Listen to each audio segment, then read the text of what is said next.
Selamat datang di channel Teman Tidur. Di channel ini seperti biasa, saya akan kembali lagi dengan membawakan sebuah cerita yang tentunya semoga saja dapat menemani aktivitas kalian semua. Yuk, daripada kita lama-lama langsung saja kita masuk ke dalam ceritanya. Dewi adalah gadis desa Jati Asih yang dikenal ramah dan mudah bergaul. Setiap pagi ia membantu ibunya berjualan di pasar kecil di ujung desa. Ia selalu tersenyum kepada siapapun yang ditemuinya. Banyak orang menyukainya karena sikapnya yang sopan dan ringan tangan.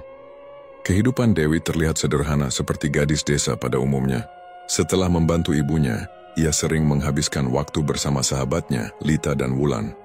Mereka biasa duduk di pinggir sawah, berbagi cerita sambil menikmati angin sore yang sejuk. Dewi memiliki seorang pacar bernama Rangga. Di mata orang-orang, Rangga adalah pemuda tampan yang bekerja sebagai sopir truk muatan. Namun, di balik penampilan itu, Rangga memiliki sifat yang temperamental dan seringkali memaksakan kehendak. Rangga dikenal sebagai orang yang keras kepala dan ia tidak suka ditolak. Awal hubungan mereka berjalan biasa. Rangga sering mengantar jemput Dewi dan membawakan hadiah kecil seperti permen atau boneka gantungan kunci. Namun, semakin lama, sifat aslinya mulai terlihat. Ia menjadi mudah marah ketika Dewi tidak segera membalas pesannya. Bahkan terkadang muncul tiba-tiba di tempat Dewi bekerja hanya untuk memastikan Dewi tidak sedang berbicara dengan laki-laki lain.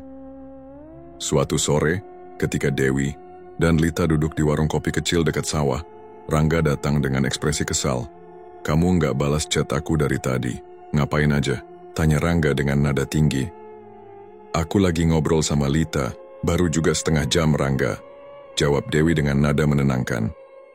"Kalau aku chat, kamu harus cepat balas." "Aku pacarmu, bukan orang lain," sahut Rangga sambil menatap Lita dengan dingin. Lita merasa tidak nyaman dan segera pamit pulang meninggalkan Dewi dan Rangga berdua. Setelah Lita pergi, Rangga langsung menarik tangan Dewi. "Kamu itu terlalu sering jalan sama teman-temanmu. Aku nggak suka," katanya, masih dengan nada marah. "Rangga, aku butuh waktu buat teman-teman juga. Aku nggak selalu bisa sama kamu." Terus jawab Dewi sambil melepaskan tangannya. Rangga menghela napas panjang, berusaha menahan amarahnya. "Besok ikut aku ke kota. Aku mau kita lebih dekat," ucapnya. Matanya menatap tajam. "Aku nggak bisa. Aku harus bantu ibu di pasar," kata Dewi menolak. Rangga terdiam sebentar. "Kamu selalu punya alasan. Kamu nggak pernah mau ngertiin aku." Dewi hanya diam. Ia tahu jika diteruskan pertengkaran mereka bisa makin panjang. Beberapa hari kemudian Rangga kembali menekan Dewi. Kali ini lebih serius. Ia mengajak Dewi ke sebuah penginapan di kota tetangga. Rangga menginginkan hubungan mereka semakin dewasa. Tapi Dewi menolak dengan tegas. "Aku nggak mau Rangga. Aku belum siap," kata Dewi saat itu. Rangga marah besar. Ia menuduh Dewi sudah tidak mencintainya dan mulai mengancam akan meninggalkan Dewi jika terus menolak. "Kalau kamu sayang aku, kamu harusnya nurut. Kamu pikir aku ini siapa? Aku udah banyak ngorbanin buat kamu Dewi," ujar Rangga dengan suara keras. "Aku nggak bisa Rangga. Kalau kamu maksa, lebih baik kita putus," kata Dewi mantap. Rangga menatap Dewi dengan wajah merah. Ia mengepalkan tangannya menahan emosi, lalu pergi meninggalkan Dewi begitu saja. Sejak kejadian itu, Rangga sering menghilang. Namun beberapa kali Dewi melihatnya dari kejauhan, seolah Rangga mengawasinya diam-diam. Dewi mulai merasa tidak nyaman, tapi ia memilih untuk tidak membicarakannya dengan keluarganya. Sementara itu, Dewi tetap menjalani hari-harinya seperti biasa. Ia masih membantu ibunya di pasar, bercanda dengan Lita dan Wulan, serta menjalankan aktivitasnya di desa. Namun dalam hati ia mulai merasa gelisah. Rangga menjadi orang yang asing baginya. Beberapa teman Rangga yang sering ikut nongkrong di warung juga mulai menunjukkan sikap aneh. Mereka terkadang menatap Dewi dengan pandangan yang membuatnya tidak nyaman seolah menyimpan sesuatu. Pada suatu malam, Dewi menerima pesan dari Rangga. "Aku mau bicara baik-baik. Tolong temui aku di Jalan Alas Jati, besok malam setelah kamu pulang dari pasar. Aku janji nggak akan marah. Aku cuma mau selesaikan semua ini." Dewi ragu. Jalan Alas Jati adalah jalur sepi di perbatasan desa jarang dilewati motor, kebanyakan hanya dilalui truk muatan besar. Tapi Dewi berpikir mungkin ini kesempatan untuk menyelesaikan masalah mereka secara baik-baik. Ia pun menyetujui pertemuan itu, meski hatinya tidak tenang. Keesokan harinya, Dewi menjalani harinya seperti biasa. Ia membantu ibunya hingga sore. Lita sempat menanyakan tentang Rangga, tapi Dewi hanya menjawab singkat bahwa mereka mungkin akan segera berpisah. Malam harinya, Dewi pergi sendirian ke Jalan Alas Jati. Ia membawa ponsel, berharap pertemuan itu tidak menjadi masalah besar. Di jalan yang sepi itu, hanya terdengar suara jangkrik dan kadang angin berdesir di sela pohon jati. Beberapa truk besar melintas sesekali, sisanya sunyi. Dewi menunggu di tepi jalan, tapi Rangga tidak juga muncul. Ia mencoba menelepon, namun tidak diangkat. Beberapa menit kemudian Dewi melihat 3 sosok muncul dari balik pepohonan. Ternyata Rangga datang bersama 2 temannya. Wajah mereka terlihat dingin. "Kamu bawa teman-temanmu?" tanya Dewi. Mulai merasa curiga. "Aku cuma mau pastikan kamu nggak main-main, Dewi. Aku masih sayang kamu. Aku cuma mau kamu berubah pikiran," kata Rangga sambil mendekat. Dewi mulai merasa terancam, ia mundur perlahan. "Aku udah bilang, Rangga, aku nggak mau, aku mau pulang." Rangga memberi isyarat kepada kedua temannya, dan mereka mulai mengepung Dewi. Dewi ketakutan dan berusaha kabur, tapi salah satu dari mereka menangkapnya dan menariknya kembali. Dewi berteriak meminta tolong, namun jalan itu terlalu sepi. "Aku nggak mau. Lepasin aku," teriak Dewi sambil berusaha melepaskan diri. Namun mereka semakin memaksanya. Dalam situasi panik, Dewi berhasil menendang salah satu dari mereka dan berlari ke tengah jalan. Saat itu dari kejauhan, sebuah truk besar melaju dengan kecepatan tinggi. Dewi mencoba menyeberang untuk menyelamatkan diri, tapi truk itu tidak sempat mengerem. Dalam sekejap tubuh Dewi terhempas keras. Truk berhenti dengan rem mendadak dan sopir panik turun. Rangga dan teman-temannya segera kabur meninggalkan tempat itu, meninggalkan tubuh Dewi yang tergeletak tak bernyawa di Jalan Alas Jati. Keesokan harinya, warga desa heboh dengan kabar kematian Dewi. Polisi yang memeriksa tempat kejadian menganggap peristiwa itu sebagai kecelakaan murni. Tidak ada yang tahu apa yang sebenarnya terjadi malam itu. Rangga bahkan ikut datang ke pemakaman Dewi, berpura-pura berduka. Namun cerita ini belum berakhir. Dendam Dewi baru saja dimulai. Pagi itu desa Jatiasi gempar. Kabar tentang kematian Dewi menyebar dengan cepat. Orang-orang di pasar, di sawah, bahkan di warung kopi kecil membicarakan hal yang sama. Seorang gadis ditemukan tewas tertabrak truk di Jalan Alas Jati, jalan yang jarang dilewati kendaraan selain truk muatan besar. Pak Darno, ketua RT setempat, menjadi orang pertama dari desa yang mendatangi lokasi kejadian. Ia mendapat kabar dari seorang sopir truk yang melapor ke pos keamanan jalan. Sopir itu mengatakan ia tidak sempat mengerem karena tiba-tiba seorang gadis muncul dari sisi jalan dan berlari menyeberang. Saat Pak Darno tiba di sana bersama beberapa warga, petugas kepolisian sudah berada di lokasi. Tubuh Dewi sudah dibawa ke puskesmas terdekat, tapi bekas kecelakaan masih terlihat jelas. Ada jejak rem panjang di aspal dan bercak darah di sisi jalan. Yang membuat orang-orang bingung adalah kenapa Dewi bisa ada di sana malam-malam. Jalan Alas Jati bukan jalur yang biasa dilewati warga desa, apalagi sendirian. Jalan itu sunyi dan gelap, hanya dikelilingi pohon jati yang tinggi dan rapat. Biasanya hanya sopir truk yang melintas, karena jalur tersebut menghubungkan pabrik kayu di kota dengan pelabuhan. Ibu Dewi tidak bisa berhenti menangis. Kabar kematian putrinya seperti pukulan keras yang tidak pernah ia bayangkan. Ia tidak mengerti kenapa Dewi bisa pergi sendiri ke jalan sejauh itu, tanpa memberitahu siapapun. Semalam, Dewi hanya berpamitan sebentar, bilang ingin bertemu teman. Bapak, Dewi juga sulit menerima kenyataan. Ia duduk diam di ruang tamu, tidak banyak bicara. Dalam hatinya ia merasa ada sesuatu yang janggal, tetapi ia belum tahu apa. Warga yang datang melayat mulai membicarakan hal-hal yang aneh. Ada yang bilang Dewi mungkin salah jalan. Ada juga yang berbisik bahwa Dewi mungkin menjadi korban tindak kejahatan, meski tidak ada bukti yang menunjukkan adanya kekerasan sebelum kecelakaan. Beberapa orang bahkan mulai mengaitkan kematian Dewi dengan cerita lama tentang Jalan Alas Jati. Konon, Jalan itu sering memakan korban secara misterius. Dulu, ada beberapa kecelakaan truk yang tidak jelas penyebabnya. Namun semua cerita itu selalu dianggap hanya sebagai mitos warga desa. Polisi yang menangani kasus ini menyimpulkan bahwa peristiwa itu adalah kecelakaan lalu lintas. Sopir truk telah dimintai keterangan dan tidak ditemukan unsur kesengajaan. Polisi juga mengatakan bahwa Dewi tewas seketika di tempat karena benturan keras. Namun desas-desus di desa terus berkembang. Beberapa orang mulai merasa ada yang tidak beres. Seorang tetangga, Bu Ratmi, mengatakan bahwa ia melihat Dewi beberapa hari terakhir sering tampak gelisah. Menurutnya, Dewi seperti sedang punya masalah besar, tapi selalu menutupinya. Sahabat Dewi, Lita, juga merasakan hal yang sama. Sehari sebelum kecelakaan, Dewi sempat menceritakan bahwa ia ingin mengakhiri hubungannya dengan Rangga. Tapi Dewi tidak menjelaskan secara rinci alasan utamanya. Lita mulai curiga. Ia tahu hubungan Dewi dengan Rangga tidak baik, tapi ia tidak pernah membayangkan akan berakhir seperti ini. Lita pun memberanikan diri menceritakan hal ini kepada keluarga Dewi. Ia mengatakan bahwa Dewi sempat takut dengan sikap Rangga yang berubah menjadi kasar. Keluarga Dewi mulai memikirkan kemungkinan lain. Mereka mencoba menghubungi Rangga, yang saat itu tidak banyak menunjukkan reaksi. Rangga datang melayat, duduk di sudut rumah tanpa banyak bicara. Ekspresinya datar, bahkan terlihat canggung.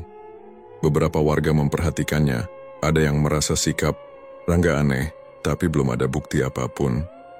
Selama proses tahlilan, Ibu Dewi sering merasa seperti anaknya masih berada di rumah. Beberapa kali ia mendengar suara pintu terbuka sendiri, dan suara langkah kaki ringan di dapur saat malam. Ia mengira itu hanya perasaannya saja karena sedang berduka. Namun suasana menjadi semakin aneh ketika seorang tetangga Pak Saman mengaku sempat melihat sosok Dewi di Jalan Alas Jati sekitar 1 hari setelah kecelakaan. Ia mengatakan bahwa saat itu ia mengemudikan truknya melintasi jalan tersebut sekitar pukul 2 pagi. Ia melihat seorang gadis berdiri di pinggir jalan, mengenakan pakaian seperti yang dikenakan Dewi terakhir kali. Saat ia melambatkan kendaraan untuk memastikan, sosok itu menghilang begitu saja. Cerita Pak Saman membuat warga semakin yakin ada sesuatu yang belum terungkap. Namun polisi tetap menganggap semua itu hanya cerita yang berkembang karena suasana duka. Beberapa hari kemudian, Lita menemukan ponsel Dewi yang ternyata sempat disimpan oleh Ibu Dewi. Saat dibuka, Lita menemukan pesan terakhir dari Rangga yang mengajak Dewi bertemu di Jalan Alas Jati malam itu. Pesan itu sempat dihapus, namun Lita berhasil mengembalikannya dari file cadangan. Lita langsung memberitahu keluarga Dewi. Pesan itu menjadi bukti bahwa Dewi memang bertemu Rangga sebelum meninggal. Ini membuat keluarga semakin curiga bahwa kematian Dewi tidak sesederhana yang terlihat. Bapak Dewi melaporkan temuan itu ke polisi. Petugas mulai memanggil Rangga untuk dimintai keterangan tambahan. Saat ditanya, Rangga mengaku memang mengirim pesan itu, tetapi ia membantah terlibat dalam kecelakaan tersebut. Ia mengaku tidak jadi datang ke tempat yang dijanjikan, karena sedang ada urusan mendadak dengan temannya. Namun keterangan Rangga terdengar tidak masuk akal. Beberapa warga yang mengenal Rangga juga mulai membicarakan bahwa ia sering terlihat gelisah dan takut sejak kejadian itu. Bahkan ada yang bilang Rangga terlihat sering pergi ke dukun untuk meminta perlindungan. Keluarga Dewi semakin yakin bahwa ada yang ditutupi. Mereka memutuskan untuk terus mencari jawaban, meskipun bukti yang mereka punya masih dianggap lemah oleh polisi. Sementara itu, di desa, cerita tentang arwah Dewi mulai menyebar. Beberapa sopir truk mengaku pernah melihat sosok perempuan di Jalan Alas Jati, berdiri di pinggir jalan, lalu menghilang ketika mereka mendekat. Cerita-cerita itu membuat suasana desa menjadi tidak tenang. Jalan Alas Jati semakin jarang dilewati pada malam hari, bahkan oleh sopir truk yang sudah biasa melalui jalur itu. Namun bagi keluarga Dewi, yang paling mengganggu bukanlah cerita penampakan, melainkan rasa bahwa ada kebenaran besar yang disembunyikan. Mereka belum tahu bahwa dalam waktu dekat semuanya akan terungkap dengan cara yang tidak mereka duga. Malam ke-7 setelah kematian Dewi, rumah keluarga almarhumah dipenuhi oleh tetangga dan kerabat. Warga desa Jati Asih berkumpul untuk mengikuti tahlilan. Di ruang tamu yang sederhana, orang-orang duduk bersila membentuk lingkaran, membaca doa bersama. Bau asap kemenyan bercampur dengan aroma bunga yang disiapkan di atas nampan kecil. Keluarga Dewi duduk dengan wajah lesu. Ibunya masih tampak sulit menerima kenyataan. Bapak Dewi hanya menunduk diam. Lita, sahabat Dewi, juga hadir malam itu. Ia duduk di dekat Ibu Dewi, sesekali menggenggam tangan perempuan itu untuk memberikan kekuatan. Tahlilan berjalan seperti biasa. Bacaan surat Yasin mengalun pelan, bergantian dipimpin oleh beberapa tetua desa. Namun suasana berubah, tiba-tiba ketika salah satu sepupu Dewi, Rina, yang duduk di dekat pintu, mulai menunjukkan gelagat aneh. Rina yang semula diam, mendadak, tubuhnya kaku. Matanya terbuka lebar namun tatapannya kosong. Mulutnya bergetar seperti ingin mengatakan sesuatu, tetapi tidak keluar suara. Beberapa orang yang duduk di dekatnya mulai memperhatikan. Tak lama, tubuh Rina mulai gemetar hebat. Nafasnya memburu, lalu ia terjatuh ke belakang, seperti kehilangan kendali. Suara aneh keluar dari mulutnya, berat dan terdengar seperti suara orang lain. Semua orang langsung berhenti membaca doa. Rina menatap ke arah Ibu Dewi dengan pandangan tajam. Dari mulutnya keluar kalimat yang membuat semua orang di ruangan itu membeku. "Bu, aku Dewi. Aku dibunuh. Aku tidak mati karena kecelakaan." Semua orang yang hadir saling pandang.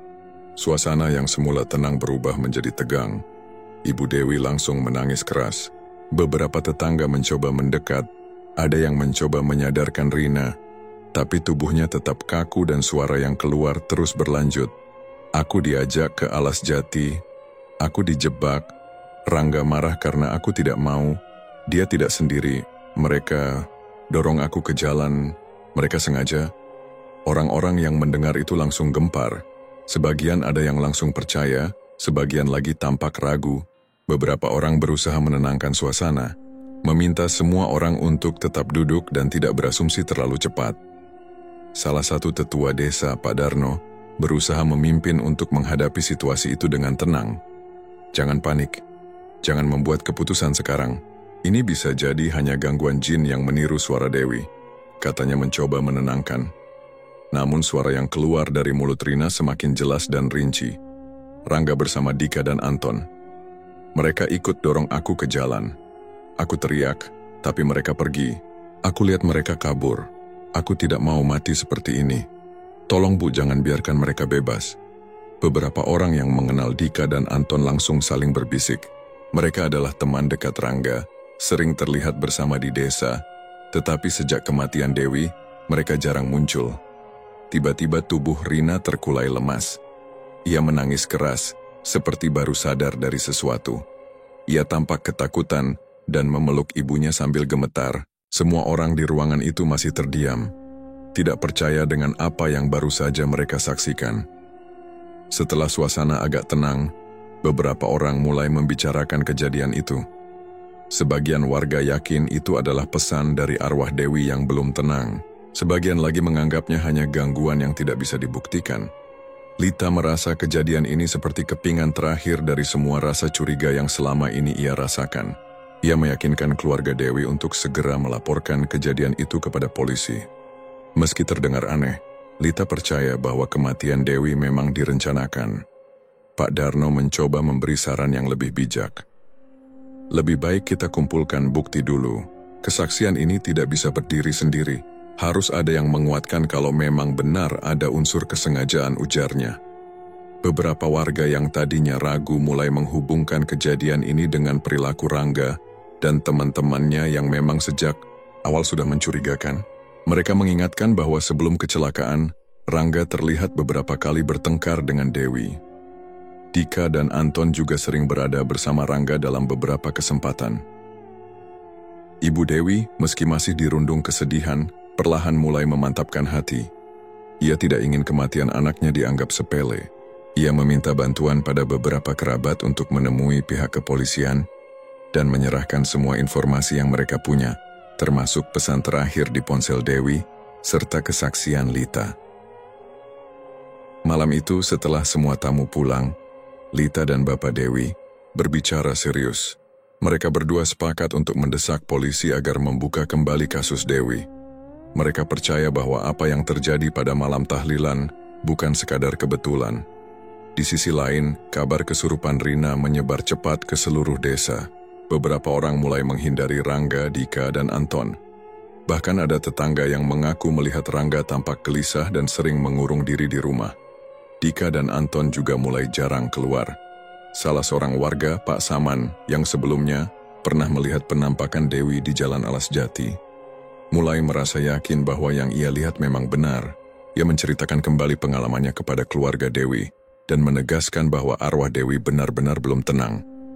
Keesokan harinya, Bapak Dewi bersama Lita dan Pak Darno pergi ke kantor polisi untuk menyerahkan semua bukti yang mereka kumpulkan. Petugas polisi yang menerima laporan mereka mulai mempertimbangkan untuk memeriksa ulang kasus tersebut. Apalagi dengan ditemukannya pesan terakhir dari Rangga dan keterangan saksi tentang kesurupan yang terjadi di tahlilan.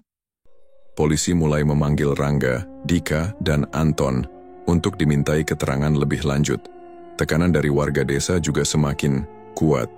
Beberapa orang mulai menunjukkan sikap tidak suka kepada mereka.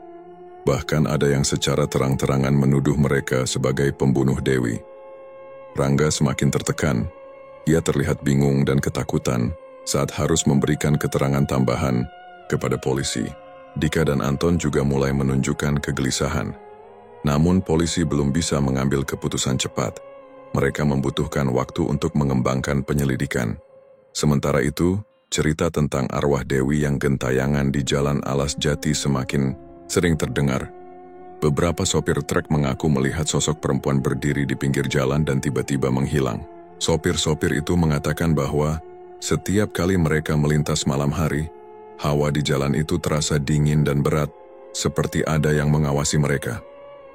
Desa Jati Asih menjadi semakin resah.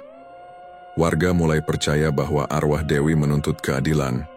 Namun, bagi keluarga Dewi, tahlilan malam itu menjadi awal dari perjuangan mereka untuk mengungkap kebenaran.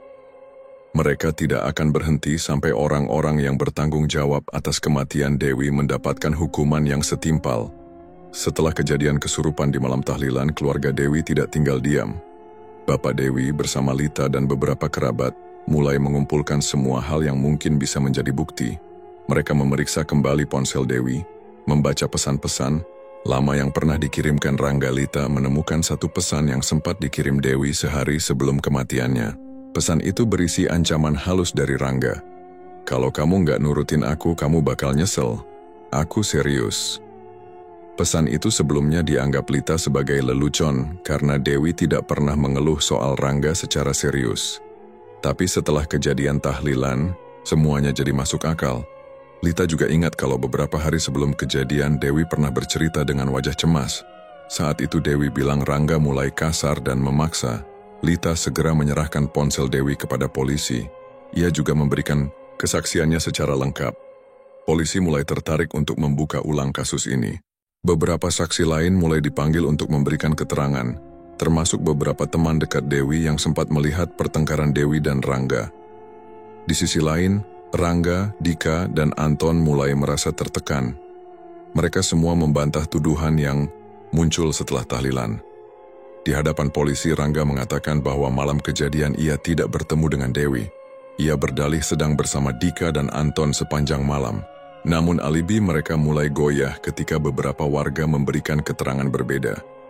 Ada warga yang melihat Rangga dan Dewi bertengkar di jalan dekat Alas Jati tidak lama sebelum kecelakaan. Meski terus membantah, Rangga dan teman-temannya tidak bisa menutupi ketakutan yang mulai menghantui mereka. Sejak malam tahlilan, mereka sering melihat sosok perempuan berpakaian putih di sekitar Jalan Alas Jati. Dika yang pertama kali mengalaminya.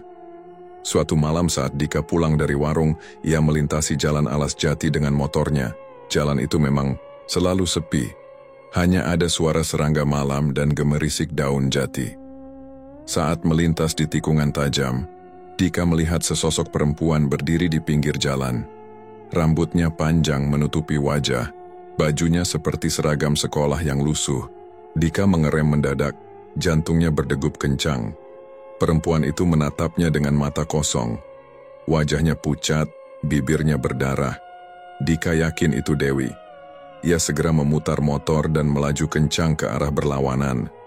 Namun meski sudah menjauh, suara tawa perempuan itu masih terdengar di telinganya. Sejak kejadian itu Dika jarang keluar malam. Ia memilih berdiam diri di rumah. Anton pun mengalami kejadian serupa. Ia melihat sosok yang sama di depan rumahnya, berdiri diam sambil menunduk. Setiap malam ia sering mendengar suara ketukan di jendela kamarnya, padahal ketika dilihat tidak ada siapapun di sana. Anton semakin gelisah, tidur pun tidak pernah nyenyak. Sementara itu Rangga juga mulai merasakan kehadiran Dewi. Beberapa kali ia bermimpi dikejar sosok Dewi dengan wajah marah. Ia juga sering mendengar suara langkah kaki mengikuti dirinya saat berjalan sendiri. Setiap kali ia menoleh, tidak ada siapapun di belakangnya. Ia mulai mengurung diri, takut pergi keluar. Rumah polisi yang terus menyelidiki kasus ini akhirnya menemukan titik terang. Setelah menganalisis pesan-pesan di ponsel Dewi dan keterangan beberapa saksi, mereka memutuskan untuk menahan Rangga, Dika, dan Anton untuk pemeriksaan lebih lanjut. Saat diperiksa, Dika yang tidak tahan dengan tekanan akhirnya mengakui bahwa malam itu mereka bertiga bertemu dengan Dewi di Jalan Alas Jati. Rangga marah karena Dewi menolak permintaannya. Dalam keadaan emosi, Rangga mendorong Dewi ke pinggir jalan. Mereka tidak berniat membunuh, tapi tanpa sengaja Dewi terjatuh tepat saat truk melintas. Dika mengatakan mereka panik dan kabur meninggalkan Dewi begitu saja. Pengakuan Dika memperkuat dugaan bahwa kematian Dewi memang bukan kecelakaan murni. Polisi segera menetapkan Rangga dan dua temannya sebagai tersangka.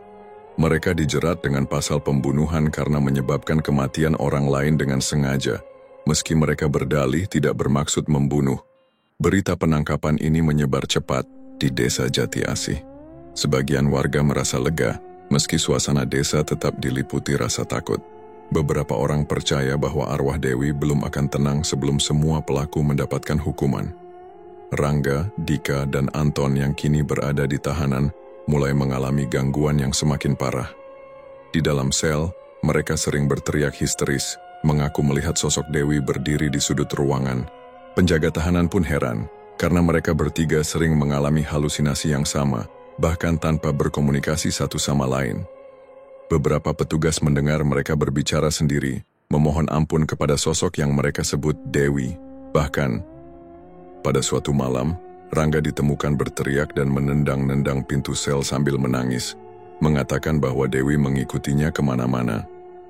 Polisi sempat memanggil seorang psikolog untuk memeriksa kondisi mereka. Namun hasil pemeriksaan menunjukkan bahwa mereka mengalami tekanan psikologis berat dan rasa bersalah yang luar biasa. Meski begitu, keluarga Dewi dan warga desa percaya bahwa ini adalah bentuk balasan dari arwah Dewi yang tidak terima dengan perlakuan mereka. Lita terus mengikuti perkembangan kasus ini. Ia sering mengunjungi keluarga Dewi, memberikan kabar tentang proses hukum yang berjalan. Ia juga sesekali mendatangi Jalan Alas Jati, mencoba memberanikan diri untuk mengenang sahabatnya. Meski perasaan takut tetap ada, Lita yakin bahwa Dewi kini telah mendapat keadilan. Namun bagi Rangga, Dika, dan Anton, ketakutan mereka belum berakhir. Meskipun sudah berada dalam tahanan, mereka tidak bisa lepas dari bayangan Dewi. Setiap malam, mereka dihantui mimpi buruk yang sama. Mereka merasa Dewi masih terus mengikuti mereka, menuntut balas dan tidak akan berhenti sampai mereka benar-benar hancur. Bagi mereka, penjara bukanlah tempat perlindungan. Bagi mereka, arwah Dewi tidak akan pernah pergi. Setelah bukti dan pengakuan Dika menguatkan dugaan keterlibatan mereka, polisi segera menangkap Rangga, Dika, dan Anton. Ketiganya digiring ke kantor polisi untuk pemeriksaan lanjutan, kemudian dijebloskan ke dalam sel tahanan sambil menunggu proses persidangan. Hari pertama di dalam sel, ketiganya masih berusaha bertahan dengan rasa panik. Rangga berusaha menenangkan diri, memaksa dirinya untuk percaya bahwa semua ini akan selesai setelah mereka menjalani hukuman. Namun semakin malam, kecemasan mulai tumbuh. Di dalam tahanan, Rangga menempati sel berbeda dengan Dika dan Anton. Meskipun terpisah, mereka bertiga mengalami kejadian yang sama. Malam itu, Rangga yang sedang duduk di sudut sel mendengar suara, langkah kaki mendekat pelan dan berat. Ia menoleh namun koridor tahanan tampak kosong. Beberapa menit kemudian suara langkah kaki itu terdengar lagi. Kali ini disertai bisikan halus yang memanggil namanya. Rangga. Rangga berdiri, mencoba melihat keluar jeruji. tidak ada siapa-siapa. Namun suara itu terus terdengar seperti berasal dari dalam kepalanya sendiri. Di sel lain, Dika mulai mengalami gangguan serupa. Ia sering terbangun tiba-tiba di tengah malam karena mendengar suara perempuan menangis di dekat telinganya. Setiap kali ia terbangun, ia melihat sosok perempuan duduk membelakanginya di sudut sel. Rambut panjang menutupi wajah, baju lusuh penuh darah. Saat Dika berteriak, sosok itu perlahan menoleh dan memperlihatkan wajah Dewi yang pucat dengan mata, melotot dan mulut sobek. Dika membanting tubuhnya ke pintu sel memanggil penjaga. Namun saat penjaga datang, sosok itu menghilang begitu saja. Anton pun tidak luput dari teror. Ia sering mencium bau anyir darah setiap malam. Pernah suatu malam Anton menemukan tulisan, "Aku belum selesai," tergores di dinding selnya, padahal ia yakin sebelumnya dinding itu bersih. Ia mencoba menghapusnya, namun semakin digosok, tulisan itu justru semakin jelas. Semakin hari, gangguan itu semakin parah. Rangga mulai kehilangan kendali. Ia tidak bisa tidur, selalu dihantui sosok Dewi. Dalam mimpinya Dewi selalu berdiri di tepi jalan alas jati, menatapnya tanpa ekspresi. Lalu perlahan mendekat sambil mengulangi kalimat, "Kenapa kamu bunuh aku?" Rangga berkali-kali meminta maaf dalam mimpinya, berusaha menjelaskan bahwa ia tidak bermaksud membunuh Dewi. Tapi arwah itu tidak pernah menjawab. Tatapannya tetap kosong, suaranya tetap datar. Setiap kali Rangga terbangun, tubuhnya selalu basah oleh keringat. Namun ketakutan itu tidak berhenti. Suara Dewi sering terdengar di telinganya bahkan saat ia sedang terjaga. Rangga merasa seperti diawasi sepanjang waktu. Di ruang pemeriksaan, Rangga sempat mencoba meminta maaf kepada keluarga Dewi saat proses berita acara. Dengan suara gemetar, ia mengaku bersalah dan berharap Dewi memaafkannya. Namun bapak Dewi menatapnya tajam dan berkata, "Maaf, kamu pikir permintaan maaf bisa membalikkan nyawa anak saya?" Kalimat itu menghantam mental Rangga dan membuatnya semakin tertekan. Dika dan Anton pun mulai menunjukkan tanda-tanda kehilangan kewarasan. Mereka berbicara sendiri, memohon-mohon agar Dewi berhenti mengikuti mereka. Dika bahkan sempat memukul-mukul kepalanya sendiri, mencoba mengusir suara Dewi yang terus memanggil namanya. Anton pernah ditemukan menangis sambil memeluk lututnya di pojokan sel, menyebutkan nama Dewi berulang-ulang. Beberapa petugas jaga mulai heran dengan tingkah mereka. Tidak ada satupun tahanan lain yang mengalami hal seperti mereka. Setiap malam, para penjaga sering mendengar jeritan ketakutan dari sel Rangga, Dika, dan Anton. Penjaga yang awalnya mengira mereka hanya panik, mulai curiga ada sesuatu yang tidak beres. Suatu malam, kejadian di luar dugaan terjadi. Rangga ditemukan pingsan dengan bekas cakaran di lengannya. Ia mengatakan Dewi muncul di dalam sel dan mencakar lengannya dengan kukunya yang panjang. Anehnya, bekas luka itu benar-benar ada meski tidak ada satupun orang yang masuk ke sel Rangga malam itu. Para petugas mencoba mencari penjelasan logis namun tidak menemukannya. Keesokan harinya Dika ditemukan membenturkan kepalanya ke dinding hingga berdarah. Ia berteriak keras mengatakan bahwa Dewi berdiri di depannya dan berbisik bahwa ia tidak akan pernah dimaafkan. Petugas terpaksa memindahkan Dika ke ruang isolasi untuk mencegahnya melukai diri lebih parah. Anton yang mentalnya semakin rapuh, akhirnya mengalami halusinasi yang membuatnya tidak bisa membedakan kenyataan dan bayangan. Ia mengaku setiap malam Dewi duduk di samping tempat tidurnya menatapnya tanpa berkedip. Ia juga mengaku sering mendengar suara langkah kaki dan suara tawa, yang semakin lama semakin keras di dalam kepalanya. Di sisi lain, keluarga Dewi tetap mengikuti proses hukum hingga kasus ini masuk ke tahap persidangan. Lita beberapa kali hadir di persidangan, memperhatikan Rangga yang tampak semakin lemah dan kusut. Rangga beberapa kali terlihat berbicara sendiri, seolah sedang bernegosiasi dengan seseorang yang tidak terlihat. Saat Rangga diminta memberikan pernyataan di depan hakim, suaranya bergetar hebat. Ia tidak lagi membantah melainkan memohon ampun. Namun permintaan maaf itu seolah tidak berarti. Setiap malam di sel, sosok Dewi tetap datang, tetap mengikuti, tetap menatap dengan mata penuh kemarahan. Hukuman penjara tidak mampu menghentikan teror yang mereka alami. Bagi Rangga dan teman-temannya, penjara bukanlah tempat yang bisa melindungi mereka. Mimpi buruk itu terus berulang, suara Dewi terus memanggil, Dan setiap malam, mereka merasa semakin dekat dengan kehancuran. Rangga, Dika, dan Anton kini terjebak dalam lingkaran rasa bersalah, ketakutan, dan bayang-bayang yang tidak pernah pergi. Malam itu, jeritan keras terdengar dari ruang tahanan.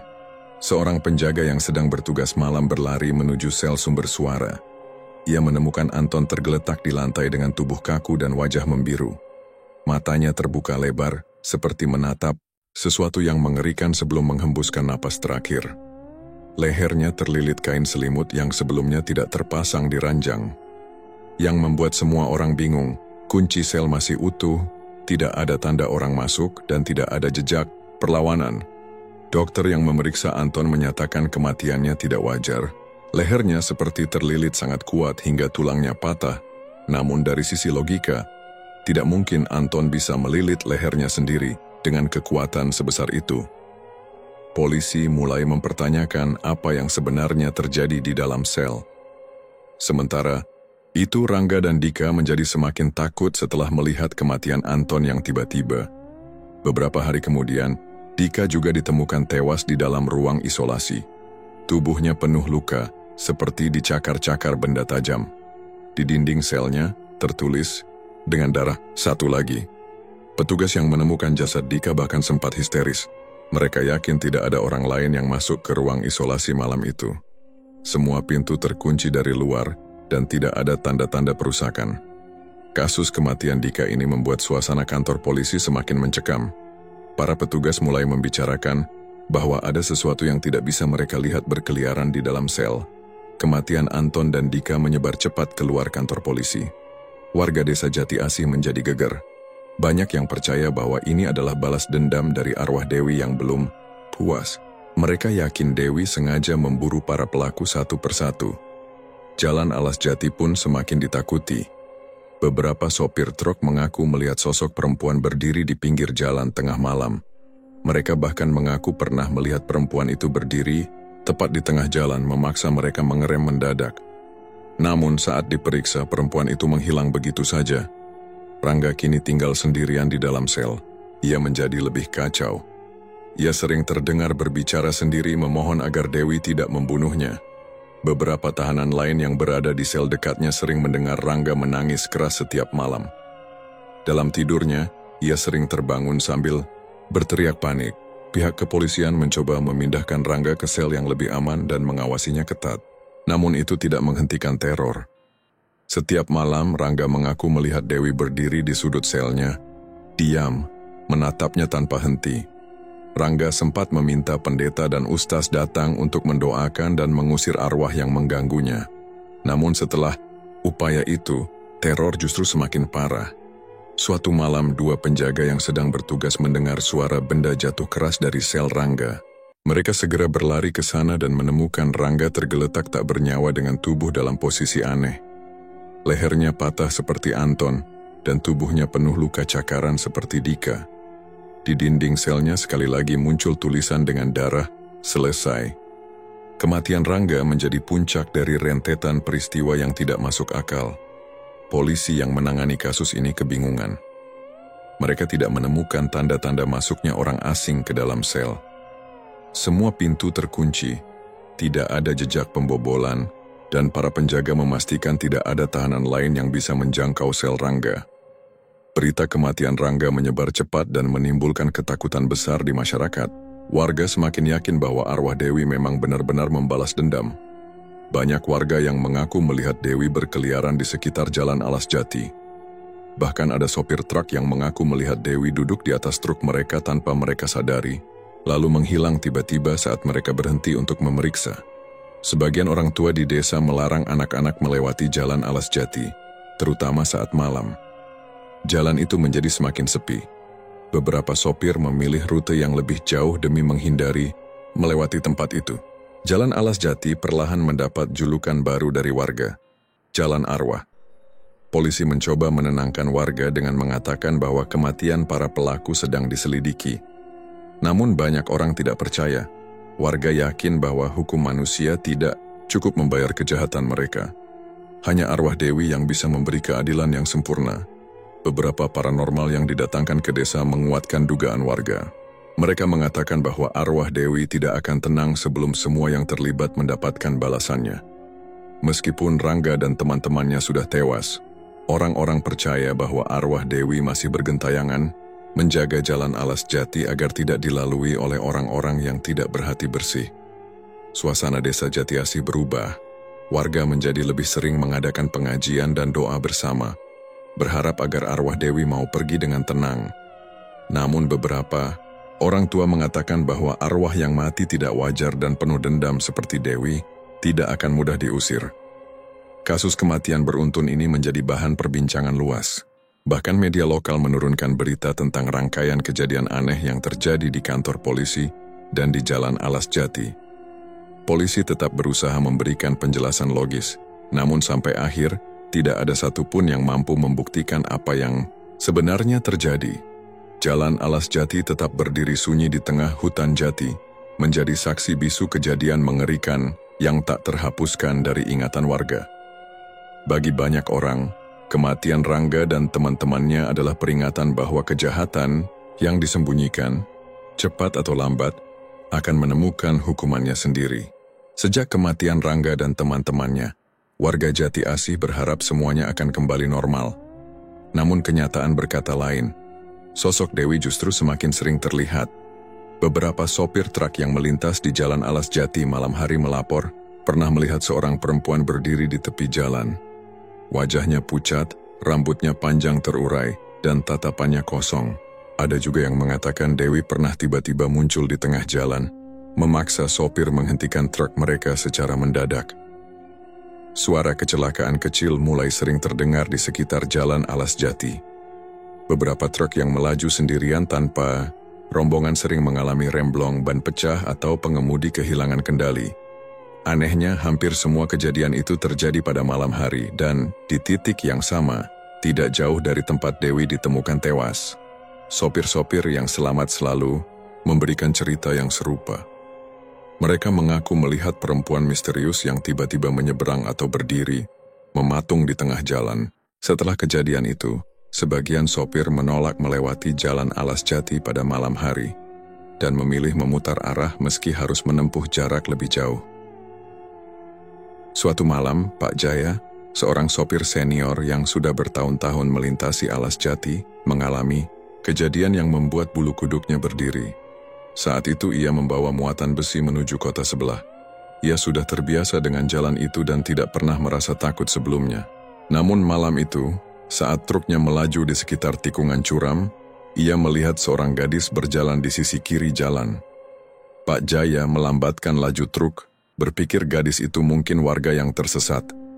Namun ketika ia mendekat, gadis itu berhenti dan menoleh ke arah Pak Jaya. Wajahnya pucat, matanya kosong, dan bibirnya bergerak tanpa suara. Pak Jaya sontak mengerem truknya dan memutuskan untuk turun. Saat ia menyalakan senter dan mengarahkan cahaya ke tempat gadis itu berdiri, sosoknya sudah menghilang. Yang tertinggal hanyalah bekas tapak kaki kecil di tanah basah. Setelah kejadian itu, Pak Jaya mengaku tidak berani lagi melintasi jalan Alas Jati seorang diri pada malam hari. Cerita Pak Jaya semakin memperkuat keyakinan warga bahwa Dewi belum pergi. Ia masih ada di sana, menjaga jalan tempat ia meregang nyawa. Beberapa tokoh desa mencoba mengadakan doa bersama di sekitar jalan Alas Jati, berharap bisa menenangkan arwah Dewi. Namun kejadian-kejadian aneh tetap berlanjut. Suatu waktu, sekelompok pemuda mencoba membuktikan keberanian mereka dengan mendatangi jalan itu saat malam. Mereka membawa kamera dan merekam perjalanan mereka. Awalnya tidak terjadi apa-apa. Namun saat mereka memutar rekaman di rumah, terdengar suara perempuan menangis di latar belakang. Meski tidak ada satupun dari mereka yang mendengar suara itu saat berada di lokasi. Salah satu dari mereka bahkan mengaku sakit selama beberapa minggu setelah kejadian itu, tanpa sebab yang jelas. Banyak warga percaya bahwa meski orang yang membunuh Dewi sudah mati, dendam yang tertanam di hatinya tidak bisa hilang begitu saja. Mereka yakin Dewi masih merasa bahwa keadilan belum sepenuhnya ditegakkan. Mungkin ia masih marah, mungkin ia belum rela meninggalkan dunia ini. Pak Darmo, seorang tetua desa, berulang kali mengingatkan warga untuk menghormati jalan Alas Jati, Ia mengatakan, jangan sembarangan berbicara kasar, jangan meremehkan cerita yang beredar, dan jangan pernah mencoba memancing atau menantang sosok yang mungkin masih ada di sana. Pak Darmo percaya, ada batas yang seharusnya tidak dilewati manusia. Jalan Alas Jati sudah menjadi batas itu. Suasana di sekitar jalan tersebut menjadi lebih mencekam setelah beberapa truk terbalik tanpa sebab yang jelas. Pengemudi yang selamat dari kecelakaan selalu memberikan keterangan yang sama. Mereka melihat sosok gadis yang tiba-tiba muncul dan menghilang begitu saja. Salah satu sopir bahkan mengaku bahwa Dewi pernah duduk di dalam kabinnya. Dia menatap ke depan dan menghilang saat truk berhenti. Kepolisian tidak lagi mencoba memberikan penjelasan logis atas kejadian-kejadian itu. Mereka memilih diam, membiarkan masyarakat percaya apa yang mereka yakini. Bagi warga, apa yang terjadi di Jalan Alas Jati sudah menjadi bagian dari cerita kelam yang diwariskan dari mulut ke mulut. Beberapa paranormal mengatakan bahwa arwah Dewi belum benar-benar puas. Meskipun orang-orang yang terlibat sudah mendapatkan balasan luka dan penderitaan Dewi saat malam kematiannya terlalu dalam untuk disembuhkan. Arwahnya terjebak antara dunia orang hidup dan dunia orang mati. Ia menjadi sosok yang tidak sepenuhnya bisa pergi dan tidak sepenuhnya bisa tinggal. Desa Jati Asih kini hidup berdampingan dengan cerita tentang Dewi. Jalan Alas Jati tetap digunakan, tapi dengan aturan tidak tertulis. Jika harus melintasi jalan, itu malam-malam, sopir truk disarankan untuk tidak sendirian. Mereka juga disarankan membawa bunga melati dan meletakkannya di dashboard truk sebagai tanda penghormatan. Konon, ini dipercaya bisa menenangkan arwah Dewi selama perjalanan. Namun, terlepas dari segala usaha yang dilakukan warga, kejadian aneh tidak pernah sepenuhnya berhenti. Beberapa orang percaya bahwa Dewi akan tetap ada di jalan itu, menjadi bagian dari Alas Jati selamanya. Malam-malam sunyi di jalan tersebut masih sering memunculkan sosok perempuan dengan baju putih, berdiri mematung, atau berjalan perlahan di sisi jalan. Ia tidak selalu muncul, ia hanya memperlihatkan diri pada orang-orang tertentu, pada waktu yang tidak bisa diprediksi. Namun, kehadirannya menjadi pengingat bahwa ada cerita yang tidak selesai, ada luka yang tidak sembuh, dan ada dendam yang tidak sepenuhnya padam. Warga desa akhirnya menerima kenyataan bahwa Jalan Alas Jati kini bukan sekadar jalur transportasi.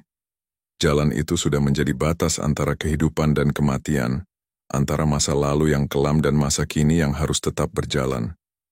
Dewi mungkin sudah mendapatkan sebagian dari apa yang ia inginkan, tetapi bagi banyak orang dendamnya belum usai.